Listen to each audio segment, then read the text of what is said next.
¿Qué tal? ¿Cómo están? Se han jugado los partidos de cuartos de final de la Champions League, los partidos de ida, y aunque faltan todos los de vuelta, los 4 partidos de vuelta, parece increíble ya tener una clara tendencia de cuáles son los 4 equipos que pueden avanzar a semifinales, que van a ser, por lo que se ve, apasionantes y además muy parejas. De cualquier forma, claro, hay que jugar los partidos de vuelta, pero vamos a analizar uno a uno qué pasó en estos 4 partidos para decir lo que estoy diciendo, ¿no? Que está tan clara la tendencia al pase a semifinales.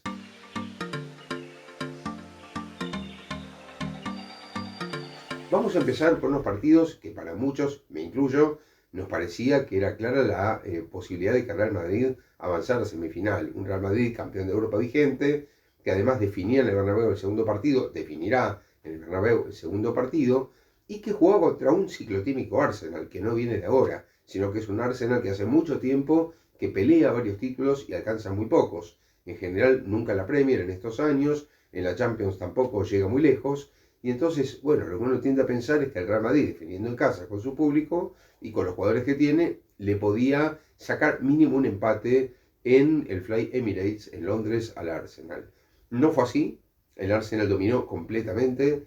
En el primer tiempo pareció que era un poco la táctica del Real Madrid, que además les quiero decir algo, parecía muy a tono lo que hizo el Real Madrid, esperando y jugando muy poco con la vestimenta de gris, puso el equipo, ¿no? Un equipo gris vestido de gris. En eso, coherencia total.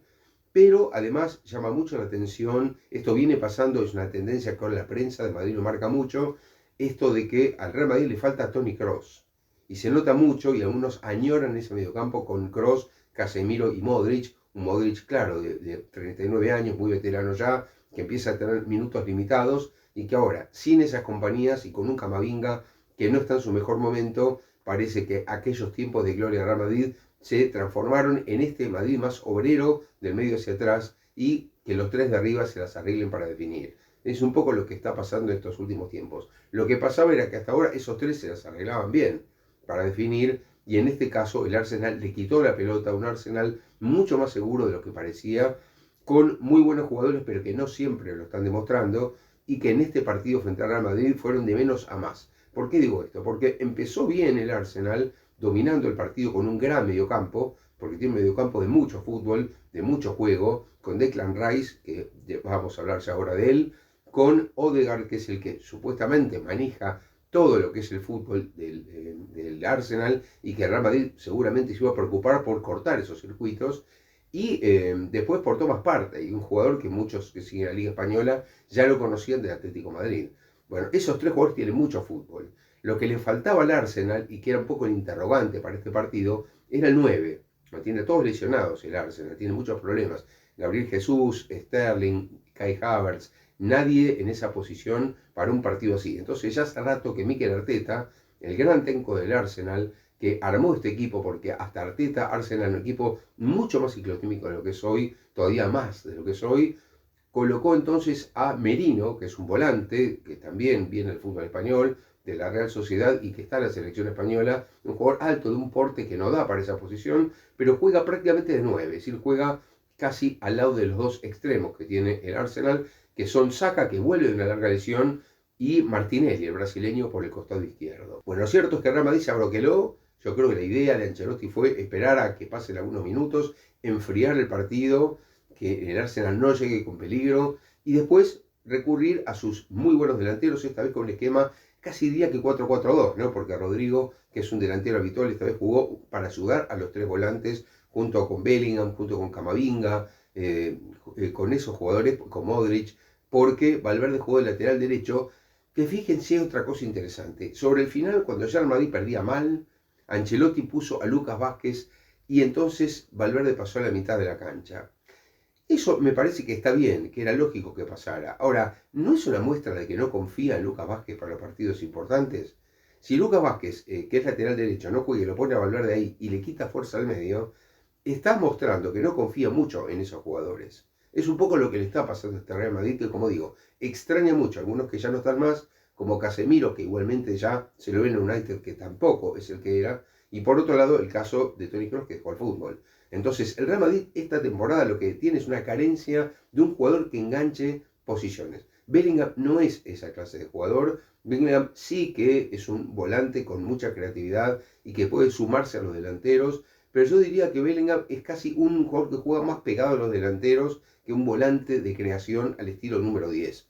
Entonces, lo que le falta al Real Madrid es un administrador de juego. Y se notó contra el Arsenal, porque Arsenal le manejó el partido, le manejó la pelota, Real Madrid aguantó cuando pudo, y Courtois en el arco sacó casi todo lo que le tiraron, realmente impresionante. Por momentos hasta doble remate por vez, y sacó siempre todas Courtois.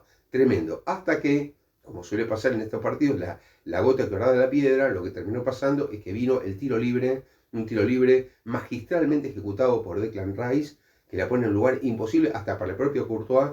Se pone 1-0 el Arsenal y al rato otro tiro libre y otra vez Declan Rice y desde otra posición, y maravilloso remate y un 2-0 con dos pelotas paradas, ¿no? Y a partir de ahí ya fue una debacle total de Real Madrid, que no encontró nunca el partido. Mbappé hizo lo que pudo solitariamente tratando de generar fútbol y de eludir gente, pero necesita otra clase de asistencias y de compañías. Un Vinicius desaparecido, una defensa de Real Madrid que hacía agua por completo cuando se le venía todo el equipo del Arsenal, que le manejó la pelota, y un mediocampo, como dije, que extraña mucho a los administradores de otro tiempo. Con todo esto, el Real Madrid termina perdiendo 3-0 porque Merino mete un tercer gol todavía, que hace más complicada la clasificación para los blancos, y ya muchos hablan de la remontada clásica Real Madrid, ¿no? Ya están hablando de por qué no remontar, que hace exactamente 50 años el Real Madrid le remontó al Derby County un partido que había perdido 4-1 en Inglaterra y que lo ganó 4-1 sobre el final, y en el alargue Santillana metió de volea el 5-1 con el que Real Madrid pasó a la serie siguiente. Todo puede pasar porque el Real Madrid hasta ahora tuvo 6 veces que remontar, le remontó 3 con marcadores así en la historia, pero me da la sensación de que esta vez está muy complicado con un Arsenal que tiene muy buen plantel, muy buenos jugadores, tiene mucha seguridad en sí mismo, y hay que ver solamente qué va a pasar con Saka, que se fue algo lesionado del partido sobre el final. Pero yo creo que este Arsenal está muy bien parado y está el clima del Bernabéu. Lo que puede cambiar acá es este factor extra que siempre suele tener el Real Madrid en partidos como estos. Ahora, si no es por ese factor, a mí la sensación que me da es que el Arsenal tiene muchas posibilidades de pasar, porque 3-0, y de la forma en que se produjo el 3-0 con un Courtois figura, que si no era para 6 o 7-0, da para pensar que va a ser muy difícil futbolísticamente remontar el partido. Una cosa es la actitud, otra lo futbolístico. Desde la actitud, tranquilamente el Real Madrid puede remontar porque lo hizo muchas veces. Desde lo futbolístico, con estos jugadores, con un Camavinga suspendido porque fue expulsado en el final, con un Ceballos que todavía no está para jugar, con este Vinicius desaparecido que va a tener que cambiar mucho en el Bernabéu, y las posibilidades del Real Madrid se reducen mucho. Queda entonces confiar en ese factor. Contrariamente a lo que sucede con el Real Madrid, vamos a hablar de contraste que hoy existe entre los dos clubes más grandes de España. El otro es el caso del Barcelona, que está matando. Barcelona está matando. Barcelona mete 4 goles por partido de mínima. Todos los partidos mete 4 goles. Es un espectáculo, porque además cuenta con 3 o 4 jugadores, que me quiero detener en eso, que son todos de la cantera. Se habla tanto de fichar y fichar jugadores, y fíjense que el Barcelona termina salvándolo. Cubarsí, una gran aparición defensiva, que ya hablamos de él bastante en este canal. Pedri en el medio, que ahora con su mejora física es un jugador tremendo porque maneja absolutamente todos los hilos de los partidos, es figura siempre en los partidos, hace jugar a todo el equipo. Uno lo ve bajito, esmerriado, y dice, este va a hacer jugar a todos. Sí, Pedri hace jugar a todos, lo que demuestra una vez más esto de que tanto nos hablan de que el fútbol es físico y que hace falta jugadores de 1,90 m y 100 kilos de peso y todo lo demás. Bueno, Pedri está muy lejos de ese prototipo, y sin embargo Pedri maneja absolutamente todo. ¿Y qué coste tuvo para el Barcelona Pedri? Cero, prácticamente cero. Muy poquito, muy poquito. A Pedri lo trajeron muy joven, es cierto, no es un producto total de la cantera, pero lo trajeron muy joven. O sea que Pedri tuvo un costo bajísimo. Cubarsí, cero directamente. Y Lamine Yamal, también cero. Y Lamine Yamal está llamado a ser Balón de Oro en muy poco tiempo. Un jugador tremendo que todavía tiene esas equivocaciones del jugador joven, que a veces quiere definir cuando es para pasar a otro, pero esto es algo normal en esa edad. Estamos hablando de un chico de 18 años que ya tiene muchísimos partidos en el lomo, que se entiende perfectamente con los demás, y que de a poquito hasta gente como Lewandowski, que les cuento que ha marcado el gol 40 de la temporada a esta edad, es una edad muy avanzada, muy veterano, 36 años, 40 goles en la temporada. Realmente es tremendo lo de Lewandowski cuando se acuerda que el año pasado se decía que prácticamente se tenía que ir, que estaba en una crisis. Bueno, lejos de eso, 40 goles en la temporada para Lewandowski, que le marcó 2 al Borussia Dortmund, equipo en el que jugó también, unos primeros equipos de su carrera, con el que llegó a marcarle 4 goles al Real Madrid en una Champions. Bueno, Lewandowski marcó 2 goles sumados al que marcó Rafinha, que es un gol bastante polémico en el sentido más interno que externo. Es decir, era un gol que la pelota entraba por un toque de Cubarsí y cuando está por entrar casi en la línea se arroja Rafinha para empujarla, cuando en realidad la pelota entraba igual y muchos se preguntan qué sentido tenía porque hasta arriesgó que le cobraran offside con el VAR, que finalmente no se lo cobraron. Y finalmente termina ganando 4-0 con un gol de Lamine Yamal, uno más para la cereza del postre, porque prácticamente el Barcelona tiene que ir ahora a Alemania, al Iduna Park, a jugar la revancha, que es cierto, tendrá un público en contra, un clima muy hostil, pero con un 4-0 en Cataluña es muy difícil que el Barcelona se quede fuera de semifinal. Y sobre esto también quiero decir que podemos tener una semifinal tremendísima, una gran semifinal de ese lado, porque podríamos tener, y yo creo que vamos camino, diría que estamos en un 80% de chances de tener una semifinal Barcelona-Inter, Inter de Milán. Bueno, muchos se acordarán de 2010 y de aquella famosa semifinal de Guardiola contra Mourinho y de lo que pasó, de las cenizas que obligaron a Barcelona a viajar por tierra a Italia, a Milán. Barcelona pierde ese partido por 2 goles y después el partido de vuelta que el Inter se queda con 10, con Mourinho que aguanta el partido, pierde por un gol y al final pasa el Inter en uno de los festejos más estrambóticos que hizo Mourinho en su carrera, en el Camp Nou, arrodillándose, provocando mucho a la gente del Barcelona, etcétera, etcétera. Bueno, Barcelona-Inter 15 años más tarde podrían reeditar esa semifinal que sería de campanillas, porque además se define Milán, esa semifinal. ¿Y por qué digo esto? Porque el Inter, que es el posible rival del Barcelona, ganó en Múnich al Bayern 1-2. Es un partido tremendo porque lo decíamos en el video anterior sobre la previa de estos partidos, que el Bayern tenía y tiene todavía matemáticamente la posibilidad de jugar la final de Champions de local. El Bayern jugó una final de Champions en 2012 y la perdió contra el Chelsea y ahora tenía, y todavía matemáticamente tiene, la chance de la revancha de aquella final de 2012 perdida de local. Pero las posibilidades de jugar en Múnich en casa la final son ahora bastante cortas. ¿Por qué? No solamente porque pierde 2-1, sino que la imagen que dejó este Bayern frente al Inter ha sido una imagen bastante más pequeña de lo que el Bayern fue en estos últimos tiempos. Hay que hacer un asterisco acá. Muchos me pueden decir, tenga mano compañero. Al Bayern le faltaron varios jugadores. Y sí, esto es absolutamente cierto. El Bayern está sin Neuer, que es un gran arquero, y es muy importante eso. Está lesionado Neuer hace rato, no está jugando. Al Bayern le falta un central como Dayot Upamecano, finalista del Mundial de Qatar con la selección francesa. Al Bayern le está faltando Davis, que se lesionó gravemente y es uno de los mejores laterales del mundo. Le faltó Musiala, que Messi lo votó como mejor jugador del mundo. Fíjense, Musiala tampoco está. En fin, no está Coman, que bueno, es cierto, es un extremo que podría ser reemplazado. Pero por ejemplo, el técnico optó por no poner a Gnabry en ese lugar, optó por ponerlo en el banco de suplentes. Entonces, es un Bayern en el que Olise, que es un buen jugador, el francés, maneja como puede los hilos, con un gran Harry Kane siempre adelante, que esta vez no sé por qué, pero tuvo 2 muy claras y la falló por muy poquito a las 2. Pero lo cierto es que me parece a mí que en ese duelo táctico, más allá de todos los jugadores que le faltan al Bayern, ese 4-2-3-1 con el que juega el Bayern, esta vez no pudo contra un esquema, me parece, más fuerte, que es el que tiene el Inter, que va a ser difícil de vencer a ese esquema. Un Inter que viene trabajado muy bien hace ya años por Simone Inzaghi, no por nada el Inter está donde está.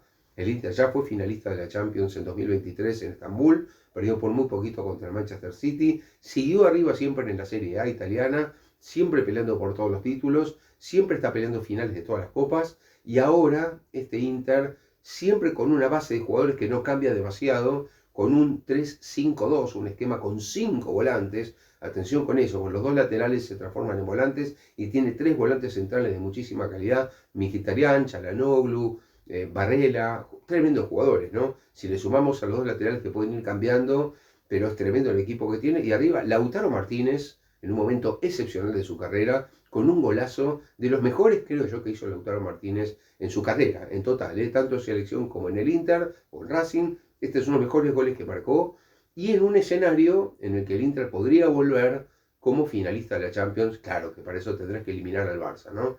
Pero bueno, un Inter que se puso en ventaja, como decía, por Lautaro Martínez. Después logra empatar el Bayern, fíjense qué cosa rara, con Thomas Müller.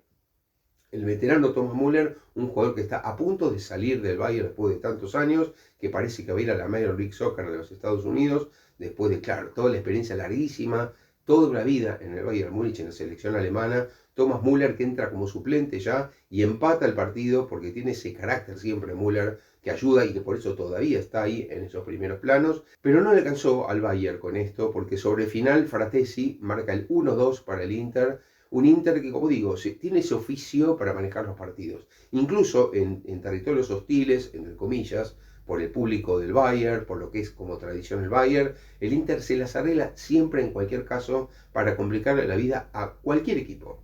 Atención, por eso decía que podemos tener una semifinal de campanillas, porque un Inter-Barcelona, Barcelona-Inter sería un grandísimo partido entre dos sistemas completamente distintos, pero completamente distintos. Vamos a ver cuál se destaca más.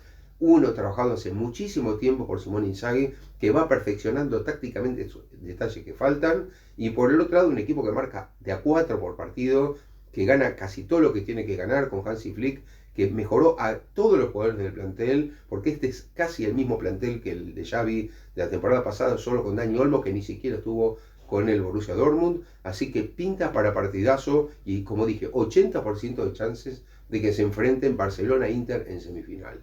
Y por otro lado, y cerrando ya con este análisis de la Champions de los 4 partidos, habíamos hablado de lo que pasó en el partido Arsenal-Real Madrid. Bueno, vamos a hablar del partido del equipo donde saldrá el rival del ganador de Arsenal-Real Madrid, que es el partido que en París jugaron PSG contra el Aston Villa. Un partido rodeado por cuestiones, no digo extradeportivas del todo, pero sí con esto de la hostilidad posible del público parisino, de los hinchas del PSG, contra Dibu Martínez por aquella final del Mundial de Qatar, por la rivalidad que se venía produciendo, pero creo que eso quedó diluido a partir de lo que hoy es este PSG, que no tiene, como ya vengo diciendo en otros videos, nada que ver con el PSG de años anteriores, tan dependiente de individualidades. Este PSG tiene grandes jugadores, pero no se puede decir que haya uno que se destaque por sobre el resto y que el equipo dependa de ese. Es un equipo. El PSG hoy es básicamente un equipo reforzado cada una de las posiciones, con muy buenos jugadores, con un gran Beraldo atrás, por ejemplo, con un muy buen Donnarumma que no fue tan exigido por el Aston Villa, con un gran Vitinha, el portugués, en la mitad de la cancha administrando juego, y adelante con la adquisición del mercado invernal de Kvaratskhelia, el gran georgiano que venía de Napoli, un jugador extraordinario, que se suma a lo que son los otros delanteros que tiene Ousmane Dembélé en la mejor temporada lejos de su carrera. Y ya veníamos hablando nosotros de Doué, del jugador Doué, del jovencito Doué que le sacó el puesto a Barcola y que realmente ya aparece como un gran talento del fútbol francés y que lo veremos seguramente en el próximo Mundial o en el Final Four ahora en Múnich en pocas semanas. Así que con eso el PSG le quitó la pelota a un Aston Villa que marcó su primer gol, es cierto, pero a partir de ahí el PSG dominó por completo, revirtió claramente el partido. Después del gol de Rodgers, que como decía, del Aston Villa, vino un total dominio del PSG con el gol de Kvaratskhelia, el gol de Doué, golazo por otra parte, y sobre el final una obra de arte el tercer gol en el último minuto, ya en el descuento de Nuno Méndez, cuando parecía que el partido terminaba 2-1. Yo creo que este 3-1 con el dominio tan grande que ejerció el PSG sobre el Aston Villa determina demasiado la revancha porque los ingleses claro que pueden remontar, dirigidos por un Unai Emery que dirigió al PSG y que lo conoce muy bien más allá de que era otro plantel, pero me da la sensación de que el Aston Villa va a tener que trajinar mucho en Birmingham en la revancha para ganarle a este PSG que, como digo, no parece ser un equipo endeble, no parece ser un equipo que afloje en los momentos más difíciles. Luis Enrique no es de ese tipo de técnicos, es un técnico de muchísimo carácter, lo fue de jugador también, jugando tanto en el Real Madrid primero como en Barcelona después, Sporting Gijón, pero ahora me da la sensación de que este PSG no se parece en nada a las versiones que vimos. Este PSG es candidato, ojo, con este equipo que puede llegar a semifinales, en semifinales podría enfrentar al Arsenal o al Real Madrid y también pasarlo y llegar a una final, así que atención, todavía el PSG tiene mucho camino por recorrer. Así que creo que el panorama está bastante definido, creo yo, por este lado de las llaves. Me parece que el Arsenal tiene mucha más posibilidades ahora que antes con respecto al Real Madrid. El PSG me parece que también viene pisando muy fuerte y el Barcelona-Inter es 80% posible que se juegue del otro lado. Así que gran Champions, esperemos a lo que pase en la próxima semana con las revanchas y estaremos analizando también, por supuesto, todo lo que pase allí. Espero que les haya gustado este video, les pido como siempre que pongan me gusta acá abajo, que lo compartan y no olviden suscribirse. Hasta la próxima.